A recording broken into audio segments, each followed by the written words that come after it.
Imagine, if you will, the bustling, chaotic streets of modern-day Ho Chi Minh City. The air is thick with humidity and the relentless roar of millions of motorbikes. It is a city that never stops moving, a city that never sleeps. But if you step off the busy pavement of Pho Duc Chin Street and walk through a set of heavy, wrought iron gates, the noise of the 21st century simply vanishes. You find yourself standing in the courtyard of a magnificent yellow colonial mansion. Today, this sprawling estate serves as the city's fine arts museum. During the day, it is flooded with sunlight and tourists admiring the stunning French architecture. It is quiet. It is peaceful. It is breathtakingly beautiful. But locals know a secret. They know that you do not linger in these endless hallways after the sun goes down. Because when the darkness falls and the heavy wooden doors are locked for the night, the ghost of the city's richest daughter begins to cry. Tonight, we uncover the chilling true story of the Hua Family Mansion. We will explore a tale of unimaginable wealth, a horrifying incurable disease, and a father's desperate, cruel attempt to hide his family's darkest secret.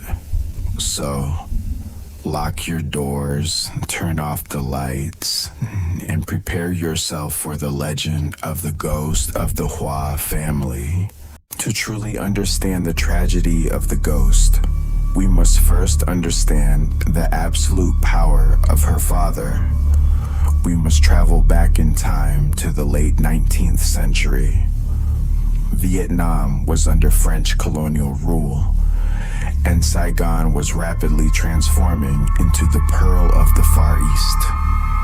Enter a man named Huy Bon Hoai, who would later be respectfully known by the Vietnamese as Chu Hoa, or Uncle Hoa. Uncle Hoa did not inherit his wealth. He was not born wearing silk or sleeping on soft beds. He arrived in Indochina as a poor Chinese immigrant. According to historical records and local legends, Uncle Hoa started his life in Saigon at the very bottom of society. He walked the dusty, unpaved streets under the scorching tropical sun with a pair of bamboo baskets hanging from a pole across his shoulders. He was a rag and bone man. He collected scrap metal, empty glass bottles, and discarded trash to sell for a few pennies a day. But Uncle Hoa was no ordinary scavenger. He possessed an incredibly sharp mind for business and a relentless work ethic. The legends say that one day he bought a collection of seemingly useless metal scraps from the French colonial government. Hidden inside that scrap, he found a massive amount of discarded gold. Whether that story is true or whether he simply saved his pennies with extreme discipline, one fact is undeniable. Uncle Hoa took his modest earnings and began buying land. And then he built houses. Within a few decades, this former scrap collector transformed into the most powerful real estate tycoon in all of Indochina. By the early 20th century, Uncle Hoa's company owned over 30,000 houses across Saigon. If you walk around modern Ho Chi Minh City today, you can still see his legacy. He built the famous Majestic Hotel. He built the Tu Du Maternity Hospital. He basically owned the city. His family lived like European aristocrats. The Hua family ate the finest foods, wore the most expensive imported fabrics, and commanded total respect from both the Vietnamese locals and the French elites. To showcase his phenomenal success, Uncle Hoa built the ultimate family mansion. The architecture was a perfect, breathtaking blend of French elegance and Chinese feng shui. It was a massive fortress of wealth. Curiously, the mansion had exactly 99 doors and windows. According to feng shui principles, the number 100 represents total perfection, a status reserved only for the emperor. By having 99 doors, Uncle Hoa showed his immense power while maintaining a subtle humility before the gods. But Uncle Hoa was about to learn a terrifying and tragic lesson. He was about to learn that all the money in his empire and all the properties in Indochina could not bribe fate. Wealth cannot buy immunity from a curse. Uncle Hoa had many sons who helped him run his vast business empire, but he had only one daughter. Her name was Hua Family. She was the absolute jewel of the family. She was known to be exceptionally beautiful, graceful, and intelligent. Uncle Hoa cherished her more than all his gold.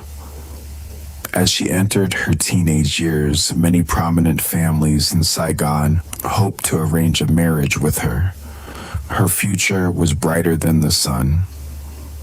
It started with something small, insignificant, a subtle numbness in her fingers, a pale, discolored spot on her smooth porcelain skin. At first, the family thought it was a simple rash. They called the most expensive French doctors in the city. The doctors arrived in secret, under the cover of night, carrying their medical bags into the grand estate. After examining the beautiful girl, the doctor's face turned pale. He whispered the diagnosis to Uncle Hoa. It was a word that struck pure terror into the hearts of anyone living in the early 20th century. Today, thanks to modern antibiotics, leprosy is completely curable. But 100 years ago, receiving this diagnosis was a literal death sentence.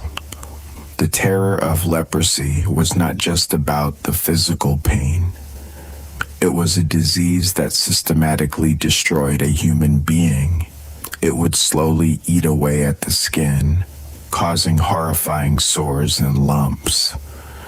It attacked the nerves, causing patients to lose all feeling in their hands and feet. Eventually, it would lead to severe physical deformities, a blindness, and the loss of fingers and toes.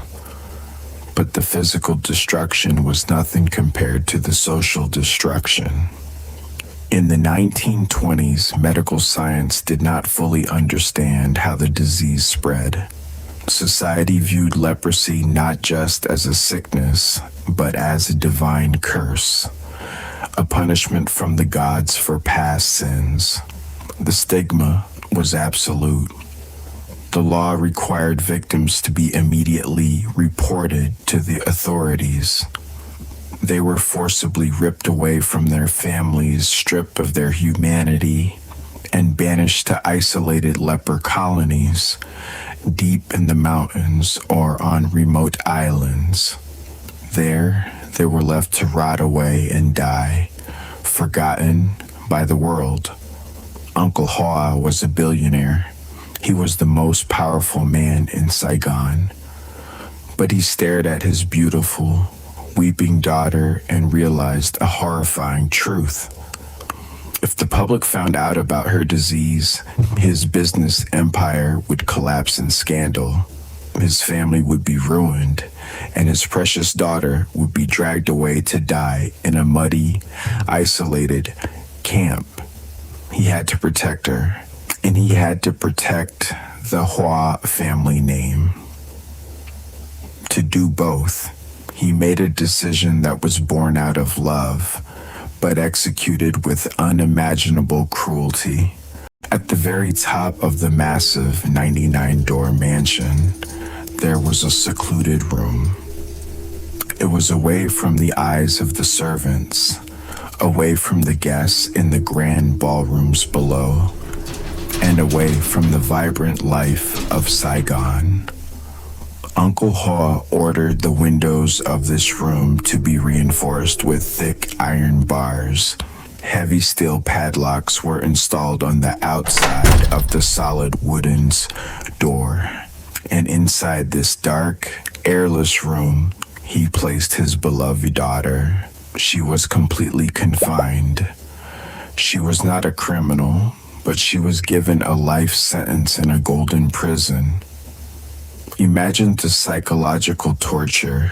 Before the disease, she was a princess who had the world at her feet. Now, she was locked in a stifling attic under the scorching tropical sun. During the day, the heat radiating from the roof must have been unbearable, causing her infected wounds to burn and blister. Through the iron bars of her window, she could hear the sounds of the city. She could hear the horse-drawn carriages clattering on these streets. She could hear the laughter of people walking by. She could hear life continuing without her, but she could never join it. She was erased from existence. Uncle Ho told the public that his daughter had simply traveled back to China to study or to receive treatment for a mild illness. No one knew the monster that was slowly devouring her in the attic.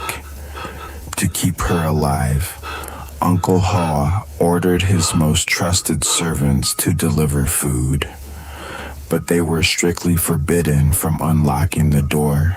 They could only slide a wooden tray through a small, narrow slot at the bottom of the door, much like a prison cell. The servants lived in absolute terror of the top floor. They whispered chilling stories in the kitchen. They said that the beautiful girl was gone, replaced by a deformed, hideous creature. The disease had ravaged her body, eating away her nose, her lips, and her fingers. Every night, as the mansion grew quiet, the agonizing pain would become too much to bear. Heartbreaking screams of agony would echo through the empty hallways, and sometimes the physical and mental torment would drive her entirely insane, turning her weeping into hysterical, maniacal laughter that chilled the blood of anyone who heard it. The most famous legend involves a bowl of soup.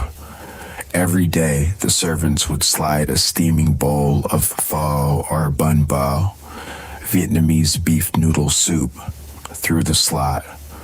For months, they would pull the tray back hours later, and the bowl would be empty. But as the years passed, the girl lost her fingers. She lost her mind. One evening, a servant slid a full bowl of hot bun bao under the door.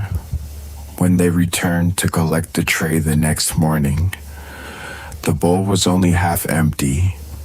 It was a macabre sign. She was slowly withering away, unable to even feed herself. Finally, one day, the screaming stopped. The horrific laughter ceased. The mansion fell dead silent. The jewel of the Hua family had finally succumbed to her illness, alone in the dark. You might think that death would bring her peace, but for Uncle Ho, the nightmare was not over. He still could not risk the public discovering that his daughter had died of leprosy. He could not hold a grand funeral befitting an aristocrat. According to urban legends, the Tycoon ordered a special coffin to be built, not out of wood, but out of solid stone. He placed his daughter's ruined body inside, filled the remaining space with heavy rocks, and sealed it completely. Under the cover of darkness, she was buried in secret, somewhere in the vast lands owned by the family. No tombstone, no public mourning, just a heavy stone box to keep a dark secret buried forever. But a soul locked in a cage, denied love, denied light, and denied a proper burial does not rest in peace. A century has passed. The Hua family empire eventually crumbled. The family left Vietnam, and their magnificent 99-door mansion was taken over by the city to become the Fine Arts Museum. Yet, the tragedy lingers. Security guards patrolling the museum at night routinely report freezing drops in temperature. They hear the distinct sound of a young girl weeping in the upper corridors. And many late-night visitors claim to have seen a horrifying sight.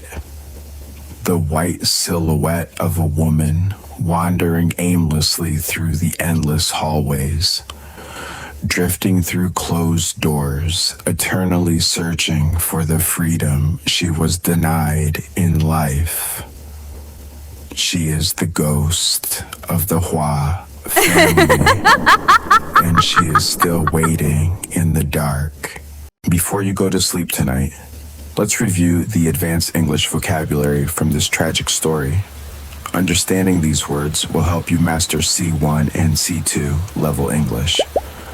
Number 1, real estate tycoon, noun, spelled Tycoon.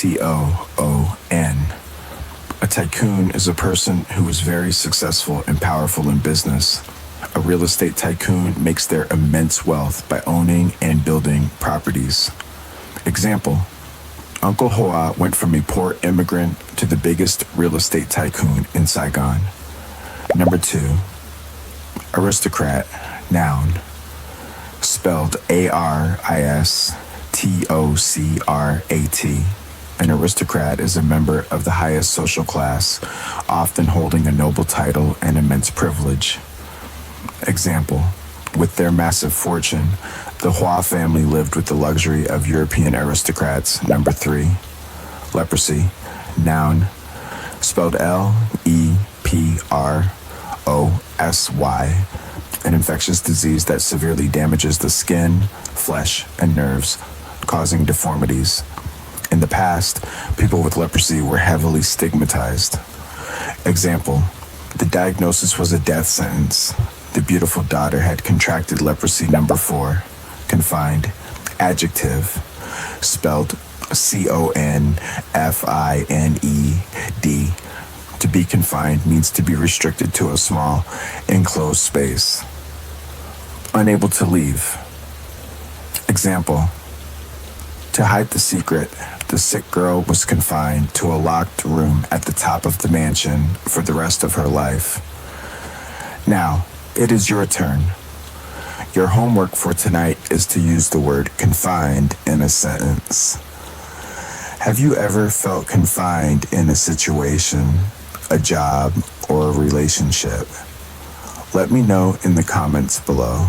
I will read and reply to your stories.